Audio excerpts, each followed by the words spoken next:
Swiss Vetterli Rifles. Okay, we're going to talk a little bit about them.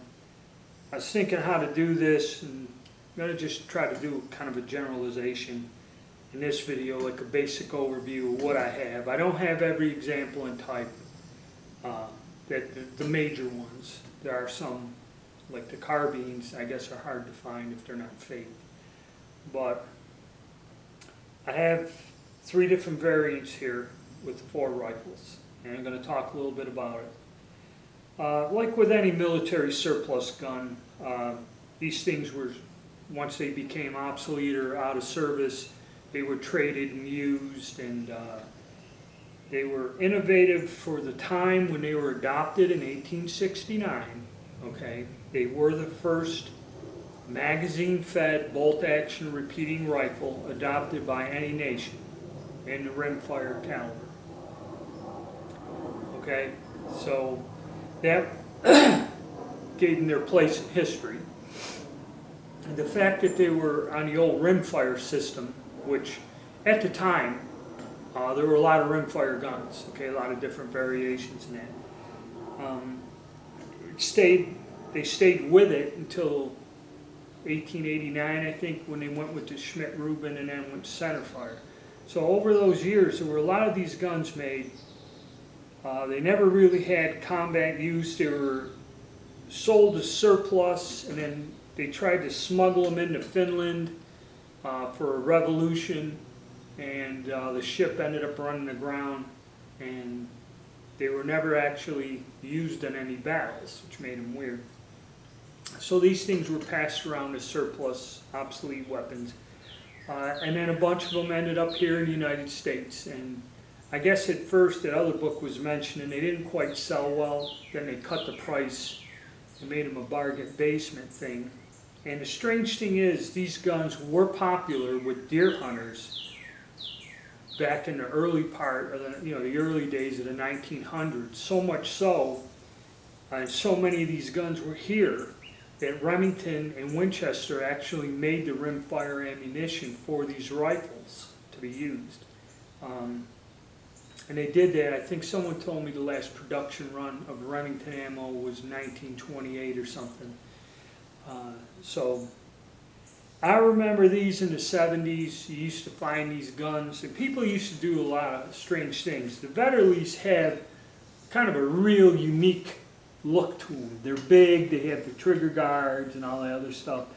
People used to buy these and hang them on a wall. The Italian Vetterlis converted to 6.5 Carcano. Well, that other gun, the 71 Mauser, was converted to the 6.5 French Jejetu or whatever. Those were sold as decorations. They actually made lamps and furniture out of them. And I've seen these Vetterlis hang on the wall of people that really had no interest in guns. They bought them as a wall decoration. And that's what I remember them as back then. And they weren't really worth a lot. People didn't really buy them up. I do know I worked for my cousin who had an international business and did a lot of antique dealing in Europe. And I remember back in the 70s, he used to go around the gun shows and buy these things up. I remember crating these up and sending them back to Europe where they could be imported and could be sold. And a lot of them went back across, at least from one company I know, a couple hundred of them, he shipped over there and would sell. But here they kind of languish and you see them floating around, and some have been sporterized. I've seen them sporterized and all cut up and that. And people dig them out of a closet. But then with the internet and everything, somebody come up with an idea, hey, why don't we modify these old guns, they're cheap lying around, and try to make something to get them to shoot. And once this hit the internet and became popular, it became popular enough to where Lee actually made a set of reloading dies, which is kind of, the Swiss rounds are a specialty item. But Lee made a set you could get for like $50. So then it was on, after the internet and people figured out how to do this, then the prices start shooting up. Nowadays, I've been looking, on the gun broker, and I guess the value for a nice one. And again, conditioning great. I've had some of these that look like they were stored in a river for 50 years, okay? I mean, the bores, everything. I've seen some of these guns in beyond relic, miserable condition. Generally, most of them will be kind of, well, these ain't too bad. One of these, somebody painted, this one here. This is an 81. This one, the bluing in the finish has a tendency to rub off and wear on these, okay? This is a model 1881 here, and somebody kind of touched this up with a little bit of Duracoat or something. And, but you'll find them, you know, rusted, but not miserable. The bore's good on it. This one here, you can find them. This is probably the nicest one I got. The bluing's good on it. This is a model 78. The bluing's still good on there. The wood's nice, not dinged up too much. And the bore's like mint. You can find them from almost like new condition to totally screwed up. So now, you know, a good one expect to pay somewhere in $400 to $500 range is what the asking price is. Whether they bring it or not realistically, I don't know. For real nice ones with all the bluing and nice wood and stuff with clear markings and that, and like a mint bore, you know, I can't remember exactly what I paid for this nice one, but I paid a little less for some of the more gunky conditions. The thing is, don't pay for a 90% gun, the price for a 90% gun for a gun that's like 15%. Okay, that's the thing. But if you go online, man, it's crazy.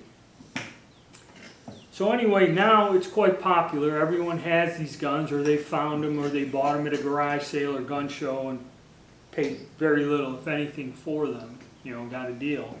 But now they want to shoot them. And of course, we also run into the problem where you get people, oh, well, this is easy. Take a drill press and just shoot a hole in there and do this, do that, and piece of rubber, plastic, whatever. And you know, you go to forums and there's guys that convert them to center fire and get them to work. But you know, the videos of people doing it, you kind of don't see it on YouTube, and maybe there is, I didn't look. I might have to take that back.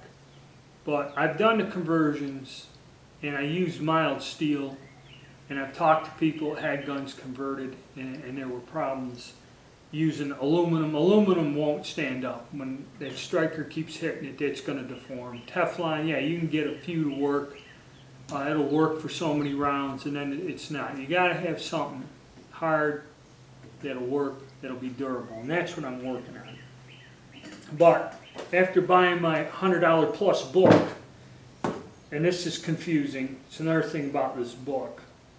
I'll try to show you what 4 different examples I have, then we'll come and take a look at them on the table. This one here, I believe, is either a 69/71 or a 71.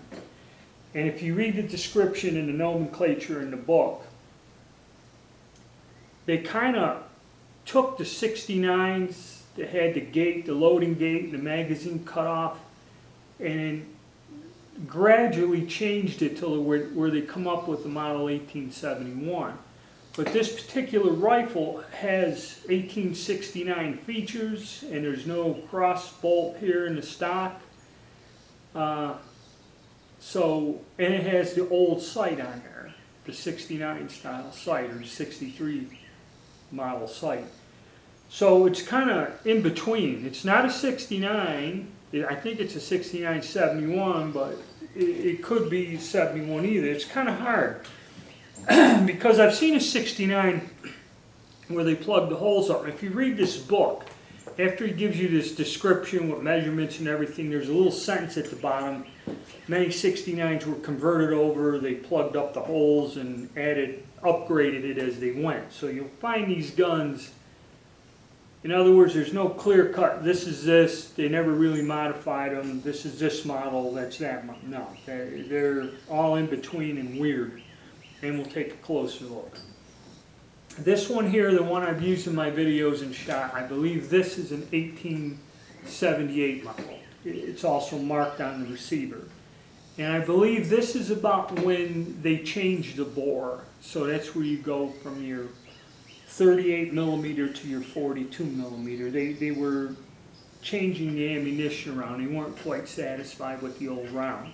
And this is where you have two different chambers. And from then on, from 78, basically anything I believe that has, I'll show you, the date stamped on the receiver, okay, is the newer chamber. So this is something also when we're making the ammunition. Okay, then this model here is the 1881 model. Okay, and they're very, very similar. The differences are minute in what they are. And you know, like they say one's one length or whatever, they're talking a ½ an inch difference in the overall length, which, you know, from what point to what point, you know. How are you going? And this is another, and this is an interesting one. This is the one that's screwed up, has a big hole in it. This is an 81 too. I have to do some repair on this. And there's something strange about this too. It is more or less matching other than the bolt, but there's some features about it that are different. So what I'll do is get the camera, take a quick look at these, and this video is kind of an introduction to all this. I mean, there's a ton of information about the markings and that, and I may have to break down like the book, show you the stock markings, you know, in one video so it doesn't last for 10 hours, and then show you the differences in the mechanics and the sights, like I'll do a video on the sights. But for now, let's take a look at what we got here, just to get a general idea and get the ball rolling. I haven't made any videos discussing firearms and the different models. I've been doing most of the updates and work, but I like to get back where we look at guns and just talk about guns. Okay, just in generally speaking terms, as a quick way to ID the different models. If we look at this top rifle here, it has a nose cap and 2 barrel bands, okay? And then it has, you see the stock's a different dimension, and this is checkered, all right, like a hand checkering. Most of these rifles are going to be either a 69, a 69, 71, or a 71. Because of that. I'm not going to get into the carbines because they're kind of rare and I don't have any, so we're going to skip the carbines. We're just talking about the regular service issue rifles, standard rifles. And another thing, this butt plate is semi-curved as compared to the deep curve that gets on the later ones that they had. Originally, these older guns would not have this key in here, this stock key, which helps reinforce the magazine or something. But they would be added. Now, when you look at it, like I said, this could be a 69/71. Why? Because they added a reinforcing cross bolt or something, which you can see here, here, and here, in these 3 rifles. This rifle does not have that. So that kind of makes me think it's a 69/71. Also, the rear sight is an older style sight, which is only marked to, I guess, 1000 or something. And generally they have a different sight, starting with the 71s, which kind of looks more like this. So this is the older sight, the older style sight. So this could have been modified. I don't think it's a 1871 because it doesn't have that cross bolt. But it got to the point where they eliminated the dust cover. And also, if you go to the other side of the stock, you'll see 2 little holes for the detent of the magazine cutoff. Now that is a 69. Okay, they kind of eliminated all that fancy stuff, and some of them have some sort of dust cover. On the real early ones, it'll cover that opening in the bolt. So those are some features of a very early version of this gun. Okay, now we go down 71. This one here is a 79. And what the difference is there is now you only have one barrel band and a nose cap fitted for a Mauser style knife bayonet with that lug like that on there. Where this rifle does not have that, and this uses a socket style bayonet on this gun. So see, now we got a difference there. We're using a different type of bayonet. We have a different sight on this, and also if you notice the stock is one piece. It still has the reinforcing key, one straight piece. It isn't stepped like this older one. And I believe the wrist in that, it looks the same. And then also with this model, this is where we have our curved butt plate, this Schutzen style, which were this one here, the early ones was semi-curved, shallow curve, and this is a deep curve here. And this is what goes, a feature that goes on from this point forward with the 78. So the 81, let me see. Okay, I'm going to have to stand corrected while trying to study my book and examine these guns at the same time. Shouldn't really be making a video, but this is what I found out. All of these are 1878s, even though these are marked on the receivers as 1881 here. That is the year of manufacture. The difference between the 78 and the 81 is a trigger mechanism and a rear sight. And they were only made by one manufacturer for so many years, and I don't have that. Now if you look at this sight, I've been trying to figure these sights out. This one has been drawn out a little. That rear sight slides out, but they're all rusted together.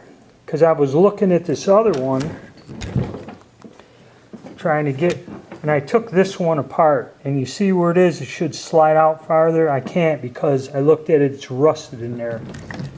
And this other one doesn't budge either, so it's something I'd have to take them apart, look at them, try to get the rust off of them.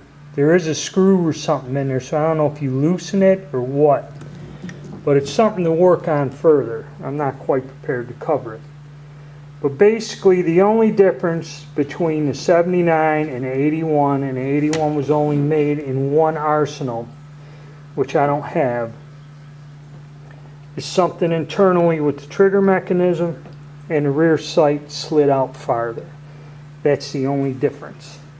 So basically, even though these are variants, the differences are almost unnoticeable. And if you had a gun somebody put parts on in that, you know, it adds to more confusion.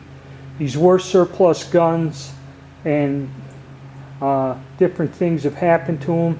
So they're not going to fit into the set parameters, and I'll show you why here in a second. Okay, so like I said, these three on the bottom are all model 1878s. And as if you look at the front band, they have a lug for a bayonet. Okay, this one doesn't. The nose cap, I'm sorry, the front nose cap. Now, they are serial numbered to the gun, and all three of them do match the serial numbers on the receiver of these rifles. So these are the issue nose caps. Okay, but why would this one not have a lug on it? Now, you can say, well, maybe Bubba got it, and if you look at it, it looks like it was ground off, okay? Because if you look at this in comparison to one that doesn't have it, it doesn't look the same. There's a notch. See, if you look on all of these, they got a little notch there, little place where this one does not have that. This one has it, but it looks like somebody ground the lug off, and then when it was blued or whatever, unless somebody touched that up, I don't know. but very interesting. Doesn't have a bayonet lug. So you'll find that in these. Well, that's kind of my introduction to what I have. If I have to scrounge up some more, now that I know I have 3 of them that are the same, I might have to thin out some of them and try to find other examples of variations so I can make a better video on this. But this is my little introduction to the Vetterlis, what I got now and what I understand about them.